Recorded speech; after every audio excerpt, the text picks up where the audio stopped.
Hemos visto la ira de Dios de diferente forma.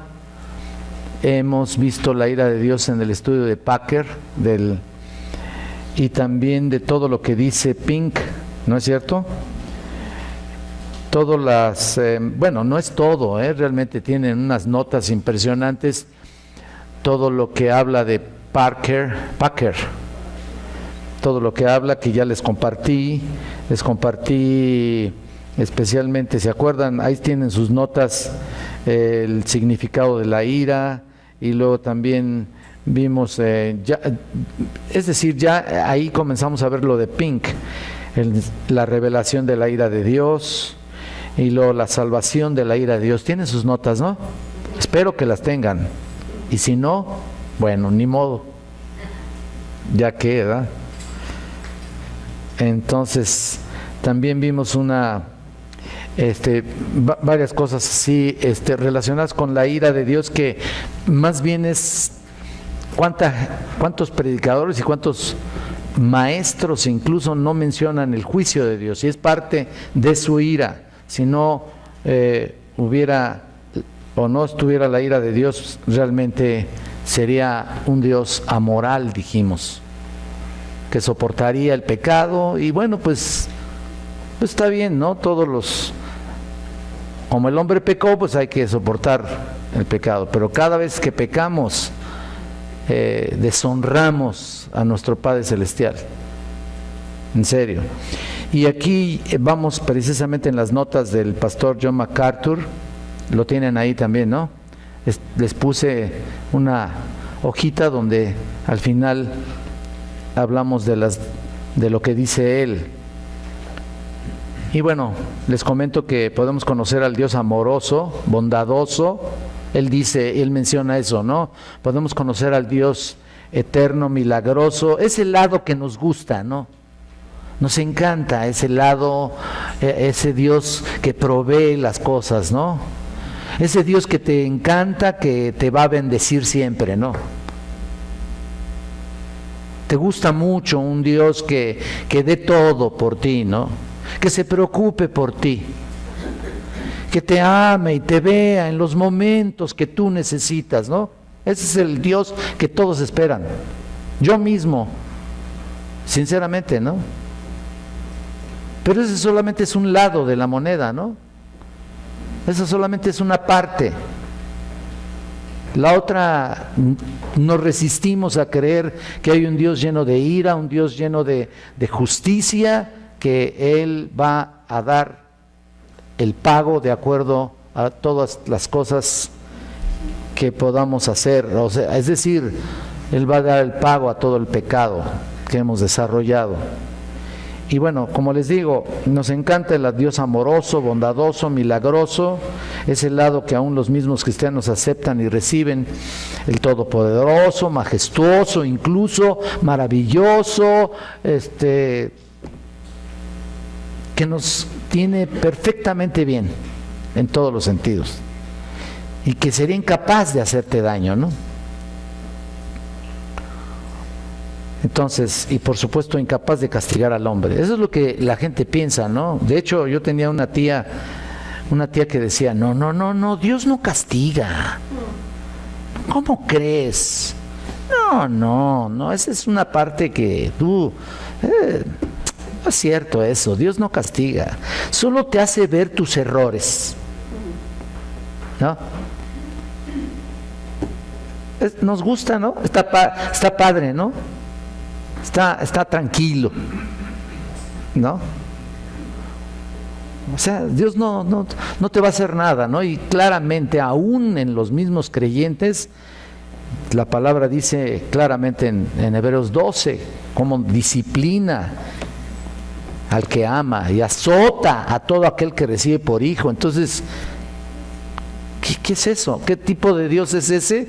Pues es un Dios que está en contra precisamente del pecado.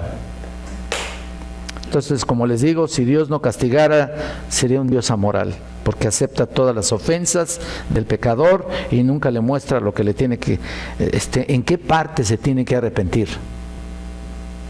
No va a pasar nada. Mira lo que algunos profetas dijeron acerca del Señor. Vamos por favor a Nahum. Nahum,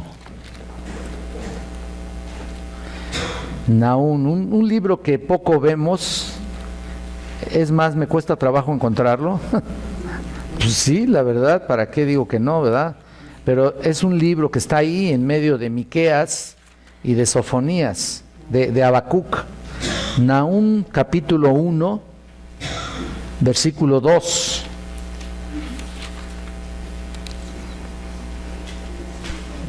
Mira lo que dice: Jehová es Dios celoso y vengador. Escucha esto, Jehová es vengador y lleno de indignación. Se venga de sus adversarios y guarda enojo para sus enemigos. Jehová es tardo para la ira y grande en poder, y no tendrá por inocente al culpable.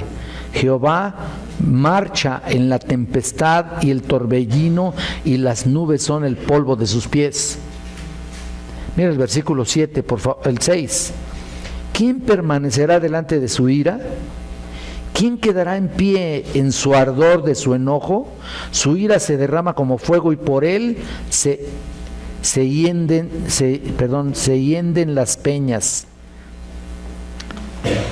Se mueven, se trasladan, o se caen, o se hacen nada, ¿no? Las peñas, las piedras. Y vean Isaías, por favor. Regresemos a Isaías. Vean en el capítulo 13, por favor. Isaías 13. ¿No lo tienen ahí apuntado? Ah, ok. Bueno, ustedes van apuntando lo que ustedes piensan que les conviene. ¿Sale? Isaías capítulo 13, versículo 9.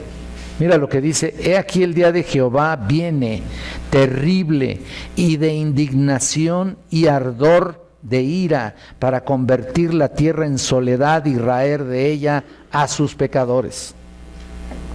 Ya nomás aquí, tremendo. Jeremías, por favor, vayan al siguiente libro, en el capítulo 7, versículo 20, 7:20. Por tanto, así ha dicho Jehová el Señor: he aquí que mi furor y mi ira se derramarán sobre este lugar, sobre los hombres, sobre los animales, sobre los árboles del campo y sobre los frutos de la tierra. Se encenderán y no se apagarán.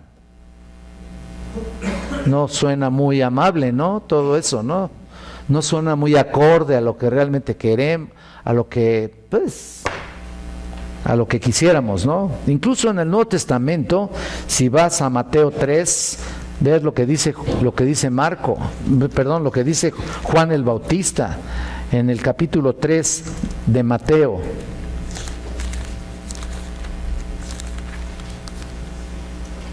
(3:12) Su aventador está en su mano y limpiará su era, y recogerá su trigo en el granero, y quemará la paja en fuego que nunca se apagará. Ve nada más ahí, qué tremendo lo que va a hacer el Señor precisamente cuando venga en su segunda venida, que finalmente dará con fuerza a todos los pecadores, ¿no? Y Romanos 2, por favor. Romanos 2, 5.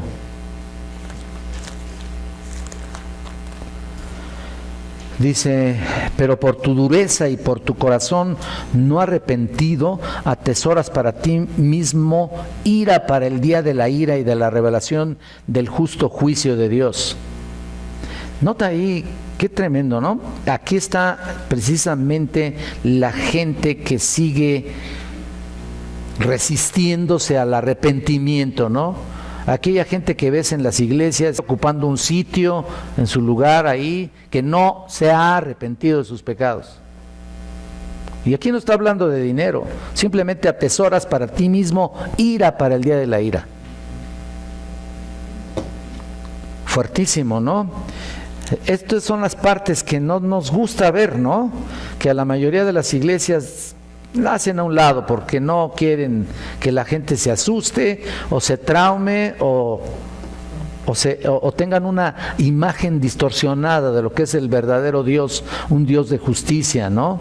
Mira, vamos a Apocalipsis para que veas en el capítulo 19, versículo 15, cuando dice: de su boca sale una espada aguda para herir con ella a las naciones, y él la regirá con vara de hierro, y él pisa el lagar del vino de su furor y de la ira del Todopoderoso. ¿Sabes qué es eso? Es precisamente cuando todas las naciones se junten. De hecho, escatológicamente, si tú lo ves a través de un mapa, ahí verás que justo cuando Él viene en su segunda venida después de la tribulación, y viene con nosotros y con sus santos ángeles, ahí se va a enfrentar precisamente a la batalla de Armagedón. En la batalla de Armagedón ahí tendrá un fuerte enfrentamiento. Por supuesto que no es el poder de Dios va a ser tan fuerte para destruirlos que nada podrán hacer sus enemigos. Pero también va a haber después de que Satanás ahí va a ser atado 1000 años Satanás, y después de que terminen los 1000 años va a ser desatado Satanás. Pero ¿saben para qué también? Otra vez para juntar a las naciones y otra vez a tratar de pelear contra el Todopoderoso, contra Jesucristo. Y esto de aquí, esta parte de aquí específicamente, es sin duda el tiempo de la batalla de Armagedón. Esta parte de aquí que estamos leyendo. Entonces va a ser tan fuerte esa batalla que incluso dice la Biblia que la sangre estará a la altura de los frenos de los caballos. Entonces imagínense cómo será esa batalla tan terrible. En fin, pero a pesar de todo, mira, la iglesia de hoy suaviza el tema de la ira de Dios. Lo tiene tan escondido, suaviza el juicio y tranquilamente ha omitido o alterado la doctrina del infierno. Lo hemos visto en varios libros del pastor MacArthur. Es muy clara ahí la enseñanza que él nos da de que la gente no quiere oír mucho del infierno, ¿no? Mira lo que está ahí en tus notas. En primer lugar, veamos que la pureza de la ira de Dios. ¿Lo tienes ahí? Vean lo que dice aquí el pastor MacArthur. La ira de Dios no es como ira humana. Desde luego ha sido adaptaciones, ¿no? Que aparece con frecuencia. La ira humana aparece con frecuencia cuando nos enfadamos, nos ofendemos y nuestro orgullo se atraviesa en el camino, ¿no? Ahí nuestro orgullo, ahí está siempre presente. Esa es una reflexión del corazón perverso del hombre. Incluso cuando nos enojamos respecto de cosas correctas, ¿no? Enojarnos de cosas correctas, ¿no? Nuestra propia pecaminosidad generalmente corrompe nuestra ira, ¿no? Es por eso que no debemos imponer nuestro concepto de la ira de Dios. La ira de Dios es pura. Y esto que te quede bien claro, la ira de Dios es pura, es santa, es ira santa, es sin mancha. La ira de Dios también es pura porque está relacionada con la justicia, como digo. Recuerda lo que pasó a Acán. Le pasó a Acán. Dios dijo a los israelitas que no sustrajeran nada de Jericó, pero Acán desobedeció y escondió algunas cosas robadas, ¿te acuerdas? Escondió, de hecho las puso debajo de su tienda. Josué, al descubrir que Acán que era culpable, le dijo: hijo mío, da gloria a Jehová, el Dios de Israel, y dale alabanza, y declárame ahora lo que has hecho. No me lo encubras. Josué 7:19. Fíjate lo que le dice ahí, ¿no? ¿Por qué le dijo eso? ¿A poco iba a sacar a Acán del problema si lo confesaba? Y generalmente eso sucede, ¿no? Cuando confiesas un pecado que tienes ahí, algo en el que has ofendido o has transgredido, o has cometido, pues lo confiesas y se te perdona, ¿no? Lo normal, ¿no? ¿No? No estaba diciendo eso. Antes que recibas tu merecido, eso es lo que estaba diciendo, tu merecido juicio de Dios, confiesa tu pecado y admite que eres culpable. Confiesa que la reacción de Dios hacia tu pecado va a ser justa.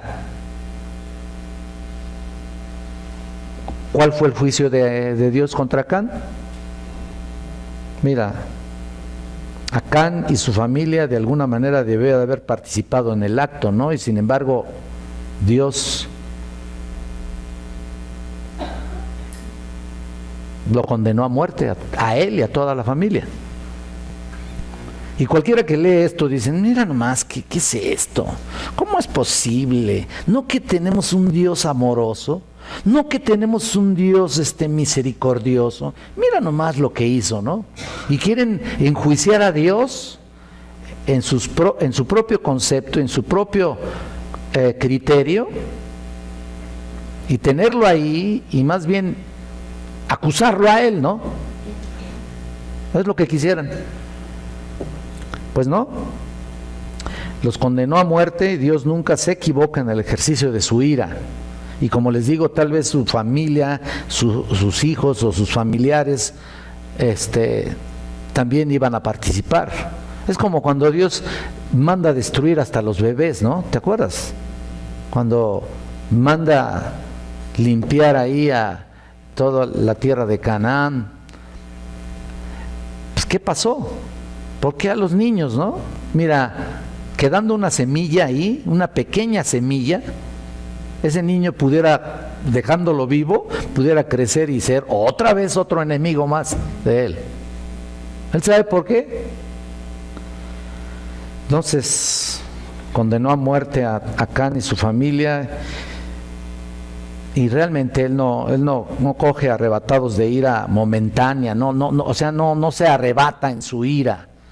Dios sabe perfectamente cuando está airado es la correcta expresión de su santidad y su justicia. Que quede esto bien claro, es la correcta expresión de su santidad y de su justicia. Por eso cuando tú corriges a tu hijo, ¿qué sucede? Pues te está doliendo, porque yo me acuerdo que le daba yo a mis hijos y me dolía más a mí a veces, pero era necesario, de verdad, y hay que tener cuidado en no darles con ira, ¿no? Porque no vas a destruirlos, sino a corregir. Y lo único que decía yo cuando les estaba dando, les decía, mira hijo, lo único que te quiero decir es de que yo le estoy dando para que ese pecado salga de ahí, tu necedad salga de tu vida. Obvio que no era a través de los varazos, pero era una parte, ¿no? El pecado sale cuando te arrepientes solamente, ¿no? El punto número 2, si lo ven ahí, vean la revelación de la ira de Dios. Noten que ahí Pablo escribió en Romanos 1:18, ya lo hemos leído, ya lo hemos visto, porque la ira de Dios se revela desde el cielo contra toda impiedad, ¿se acuerdan? Que lo leímos aquí la semana pasada, e injusticia, toda impiedad e injusticia de los hombres que detienen con injusticia la verdad. Una traducción literal sería que la ira de Dios se revela constantemente. Esa sería una traducción más literal, digamos, del griego. Se revela, cuando dice se revela, es algo que está presente continuo, ¿me explico? Tenemos que analizar el griego también, para saber qué dice ahí, y ciertamente, si tú te das cuenta, Dios está airado con el hombre. Cuando nosotros llevamos el mensaje de salvación, bueno, ya les he explicado que no solamente la parte de Dios te ama, ¿no? Somos muy dados a tratar de expresar el amor de Dios como si estuviera tan a gusto con el pecado de la gente, que bueno, no va a pasar nada aquí, ¿no? Pero no mostramos la otra parte, la otra cara. Dios está airado con tu pecado. Punto, ¿no? Entonces dice que se revela constantemente. De hecho, Dios está siempre revelando su ira. Imagínate cuánto tiempo hace que Él está airado con el hombre.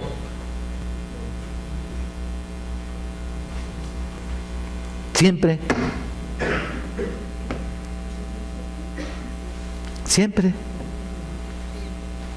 Qué deprimente, ¿no? Si te pones a pensar, siempre. Imagínate, cada día está peor el hombre. Ha estado visible a través de la historia de la humanidad, del pecado, y por tanto, por supuesto, que Dios sigue airado. Para comenzar, Dios reveló su ira en el huerto del Edén. Cuando Adán y Eva pecaron, los echó del paraíso, la tierra fue maldita y la muerte pasó a todos los hombres, ¿no? Eso es lo que dice la Biblia, ¿no? ¿Correcto? Pasó a todos los hombres. Ahí está. Esa es una terrible realidad. Entonces, desde ese punto, desde ese tiempo, Dios está airado con el hombre. Esa fue una enfática lección para el mundo, que Dios odia el pecado y no puede convivir con él. Dios no es autor del pecado. También vimos la manifestación de la ira de Dios en el diluvio, ¿te acuerdas? Acerca de cuando dijo, raeré de sobre la faz de la tierra, ¿te acuerdas? A los hombres que he creado. O sea, tenía que llegar el momento en exterminar toda esa humanidad que estaba en aquel entonces pecando tan terriblemente. Fíjate nada más, ¿qué es lo que estaban haciendo? Que el Señor dijo, raeré de sobre la faz de la tierra a los hombres que he creado, desde el hombre hasta la bestia y hasta el reptil y las aves del cielo, porque me arrepiento de haberlos hecho.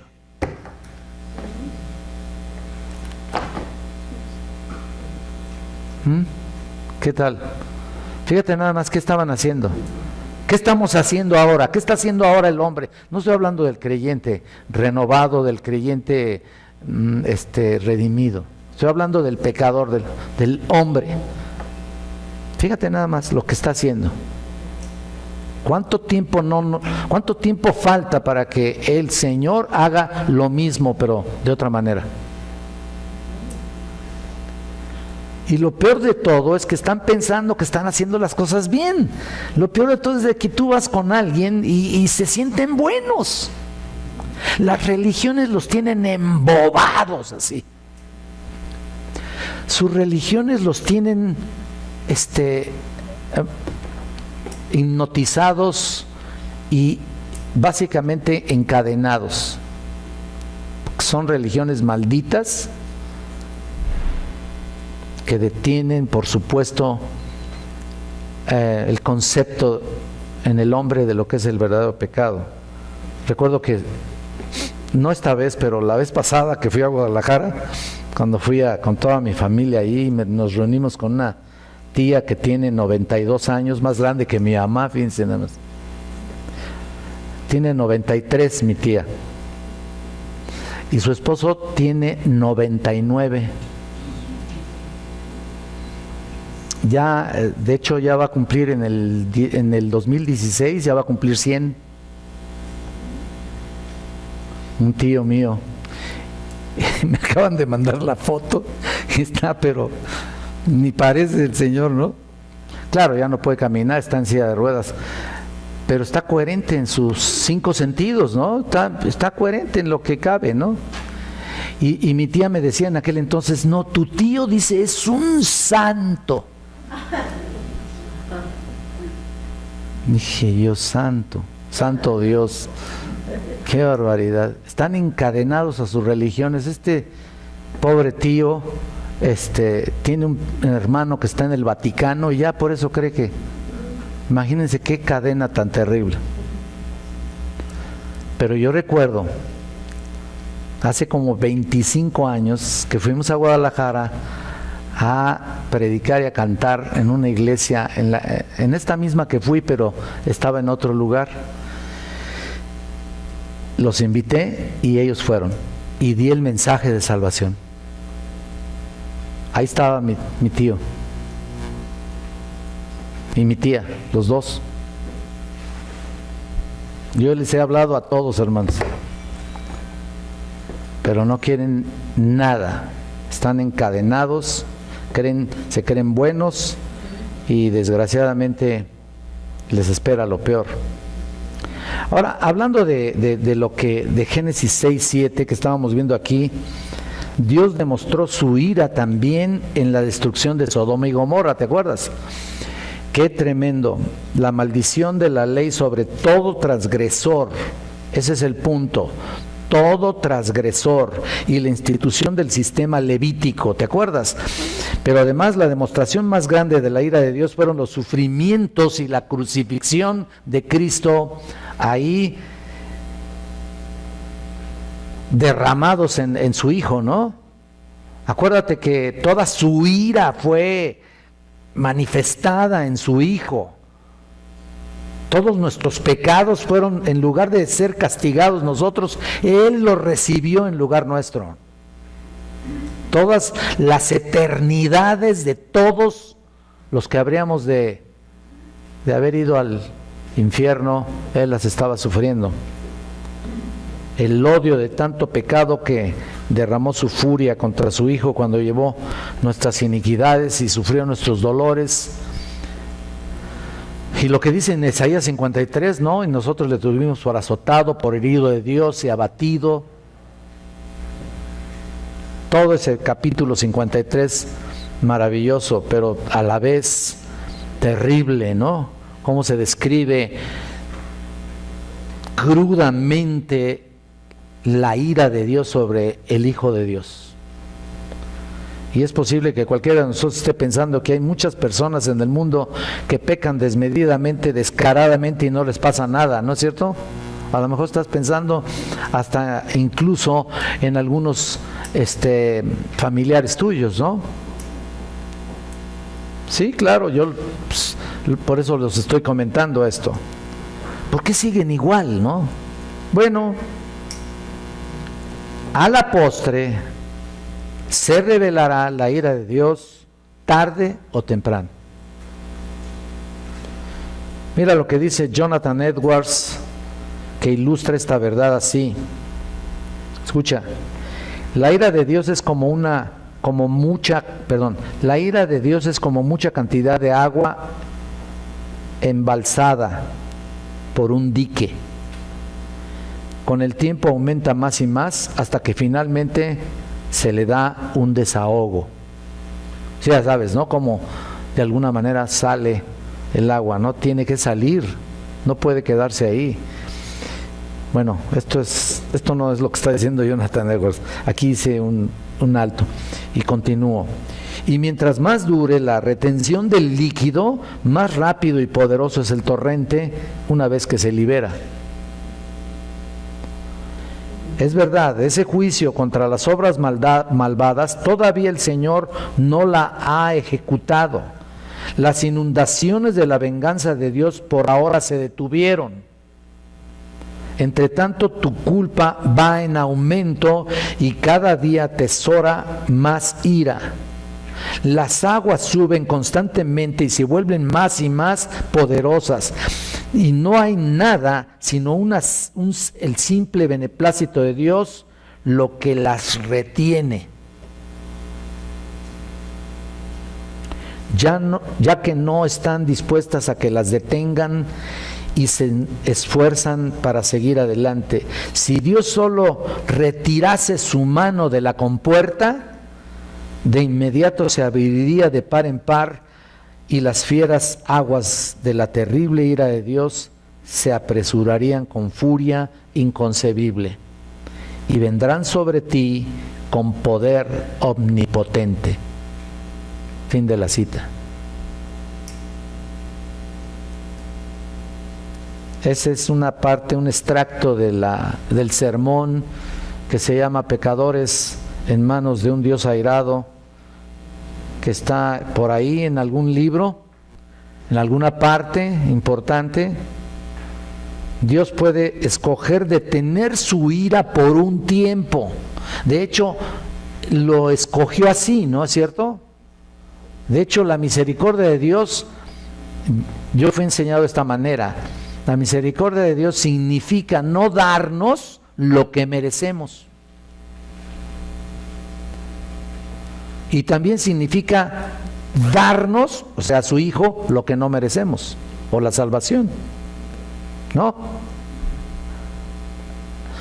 Es esa parte, ambas partes. La misericordia de Dios está en esas dos direcciones. Entonces, puede escoger detener su ira por un tiempo, pero a la postre la descargará con gran furia.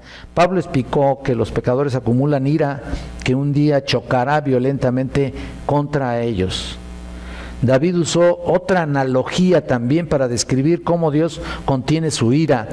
En el Salmo 7, del 12 al 13, dice: si no se arrepiente, él afilará su espada, armando tiene su arco. No estoy hablando de ningún nombre, ¿eh? Estamos hablando de algo que está armando. Salmo 7, 12 y 13.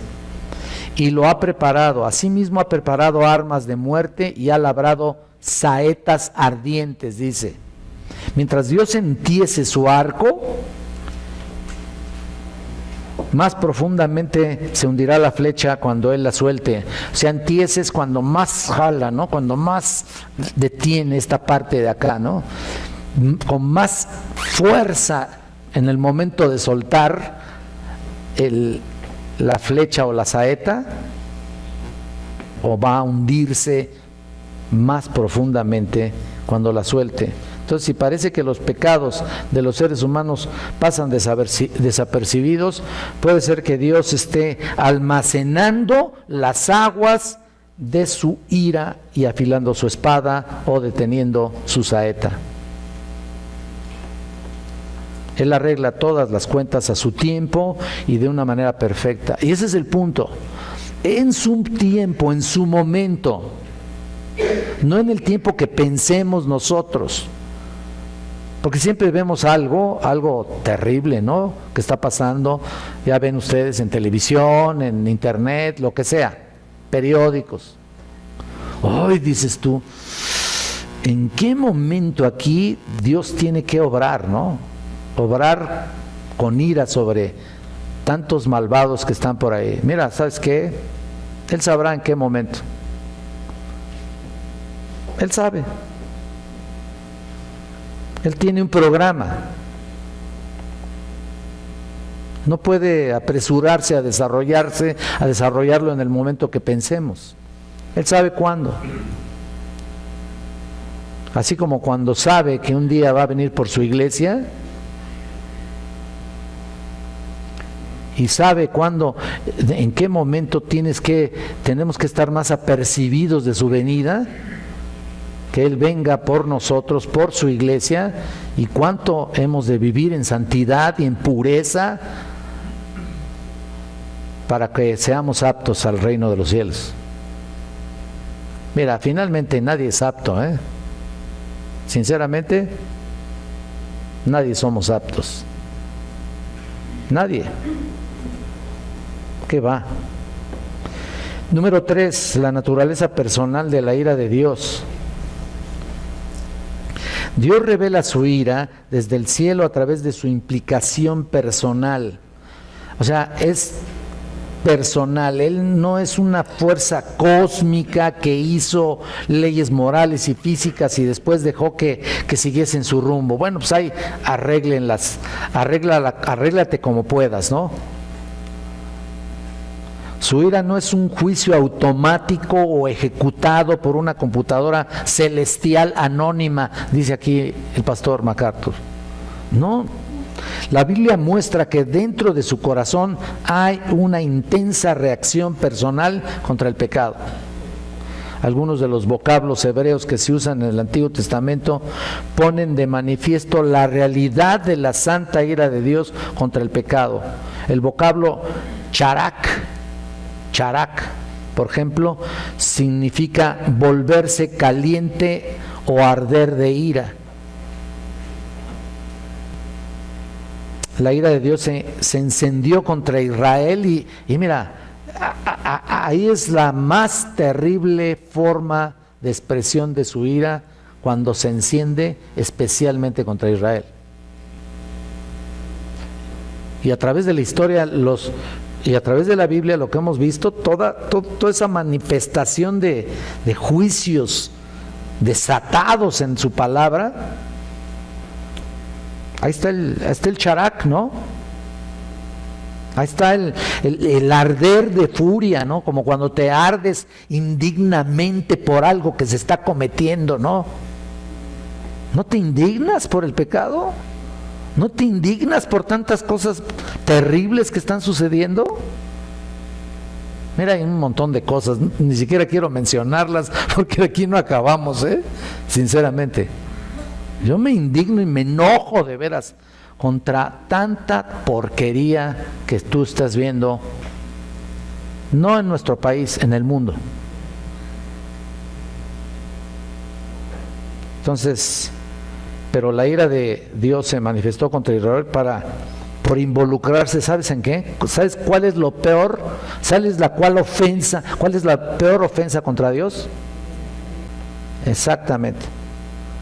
Los ritos paganos e inmorales que el pueblo de Israel cometió. Ahí en Números, ahí chécalos en Números 23:5, ahí están.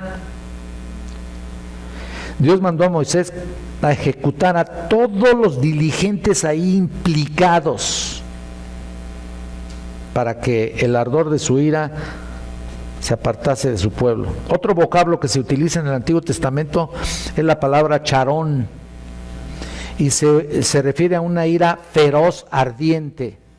La ira de Dios ardió contra los israelitas porque otra vez contra el pueblo de Israel, ¿no? No es nada contra ti, Víctor, en serio. Ya contra ti estamos en paz, ya en serio. Le hemos agarrado contra Víctor hace varios meses, ¿no? Yo creo que bueno, mira, dice Juanita que ya se acostumbró. Ya te acostumbraste, pero pues eso es lo que pasó con tu querido pueblo. Bueno, el que era tu pueblo, ahora este es tu pueblo, así que ya no hay judío, ni griego, ni gentil, así que ya estás en el pueblo escogido de Dios. Y otra vez, ahí se manifestó terriblemente la ira de Dios, porque se apartaron de sus mandamientos y adoraron al becerro de oro. ¿Te acuerdas? En Éxodo 32, Éxodo 32:12. También encontramos el término gastsap, se los deletreo, G-A-S-T-S-A-P-H, gastsap. Es una sola palabra, que significa ser amargo. Debido a su intenso amor por Israel, Dios usó a naciones gentiles, o sea, paganas incluso, para castigarlos. Para tenerlos, ¿qué? ¿Cómo tuvieron esos pueblos? Lo tuvieron esclavizados, exactamente. Utilizó esa gente para avergonzarlos. Mira nomás, porque tenían una motivación errónea hacia Dios. Y por supuesto estos pueblos los tuvieron ahí y los convirtieron prácticamente en objetos de su ira. Tú lo puedes ver en Zacarías 1:15. Y hay otra palabra que se llama chamá, y al final pones H, chamá. Se refiere a un veneno y frecuentemente se asocia con el celo. Dios dice a Israel: y yo te juzgaré por las leyes de las adúlteras y de las que derraman sangre, y traeré sobre ti sangre de la ira de los celos. Ezequiel 16:38.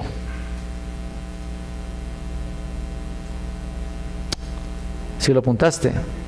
Entonces, debido a que la nación se había prostituido con las naciones paganas, ¿te acuerdas? La ira de Dios siempre se manifestó con ellos porque siempre hacían lo contrario a lo que Dios les había puesto. Se mezclaron con las hijas de los hombres. ¿Te das cuenta? Se mezclaron con mujeres paganas.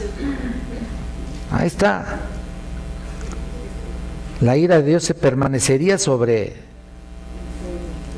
ellos porque hasta que aprendieran a no violar su pacto, a no violar su amor,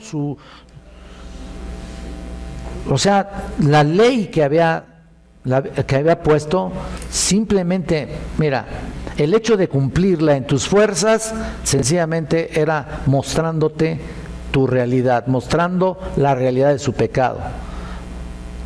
Porque el conocimiento de la ley es el conocimiento del pecado, ¿no? Y aún no pudieron cumplir, si no pudieron cumplirlas, entonces se alejaban totalmente de la ley. Entonces ahí está el punto, ¿no? El vocablo sa'am, así nada más, sa'am con Z, también nos habla de la reacción santa de la ira de Dios contra el pecado. Describe a alguien que está furioso. David escribió: Dios es juez justo y Dios está airado contra el impío todos los días, dice.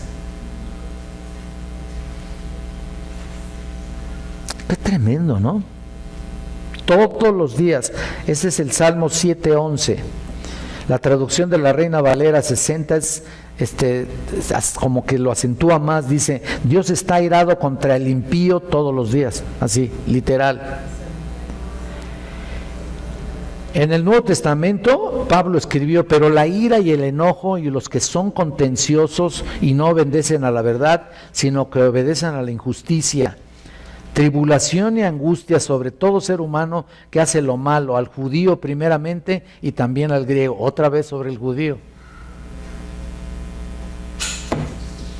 Pues es que a ellos se les dio todo, el pacto, las promesas, todo.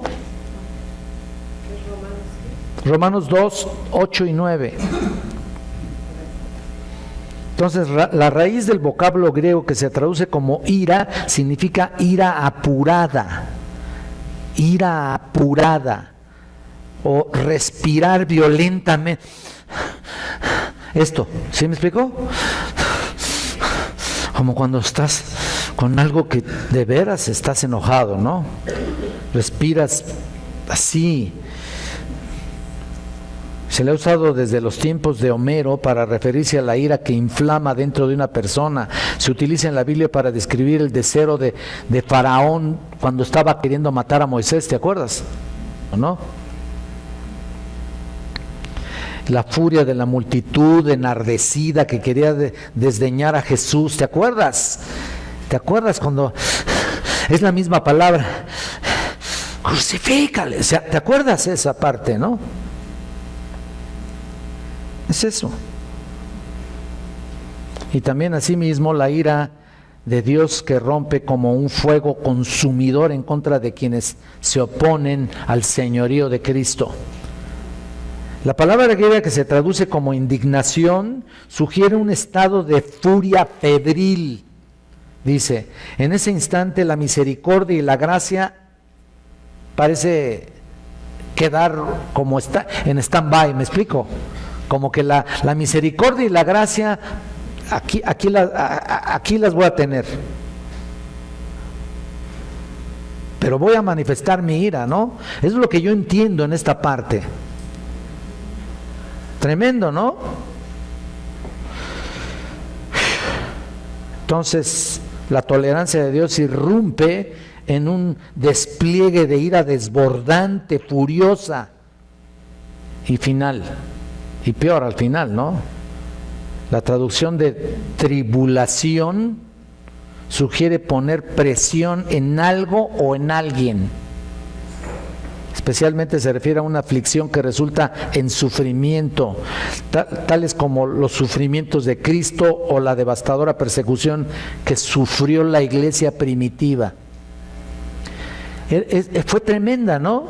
Ese es el punto, ¿no? Mira, dar con furia sobre los que profesan el nombre de Cristo, ¿no? Ahí estaba la persecución de la que fue objeto la iglesia primitiva, con furia sobre ellos, ¿no? Es la misma idea, obviamente con una dirección distinta. Entonces el término también se traduce como angustia, literalmente significa estrecho, o sea, y tiene que ver con la estrechez o confinamiento de un lugar. Ese confinamiento produce malestar indescriptible, una molestia real, ¿no? Y se refiere a la clase de angustia que el malvado experimentará en el infierno. En el Nuevo Testamento describe el infierno como un castigo eterno, un fuego eterno, un horno de fuego, un lago de fuego, fuego y azufre, un fuego que nunca se apaga y un lugar de sufrimiento. Todo eso es. Bueno, todavía tengo otros 2 puntitos ahí, el 4 y el 5. Los vemos la otra semana, ¿no? 6 también. Sí, está bien, está bien. Bueno, vamos a orar y vamos a pedirle al Señor que nos ayude a entenderlo bien y por supuesto también nosotros estar indignados. No podemos hacer nada, por nuestra propia mano no podemos hacer ningún tipo de juicio, ningún tipo de acción contra el pecado, excepto que nos contengamos, o sea, te contengas del pecado que todavía está en nuestra vida, todavía está en nuestra carne, en nuestra naturaleza humana. Oremos. Eterno Dios, gracias te damos. Mira, Padre Celestial, te pedimos que nos muestres esa parte importante de celo contra el pecado y por supuesto celo de Dios y por supuesto temor, una combinación de celo con temor. Te pido, Señor, que nos ayudes a ser tenaces en llevar el Evangelio a todas las personas. Antes que sea demasiado tarde, entiendo que tú sabes quién se va a salvar, pero también entiendo que nosotros estamos muy a gusto aquí adentro y tu palabra necesita ser conocida para alcanzar a otros y salvarlos del fuego eterno. Gracias te doy, Señor, bendice nuestra iglesia, porque te lo pido en nombre de Cristo. Amén, Señor. Gracias, hermanos.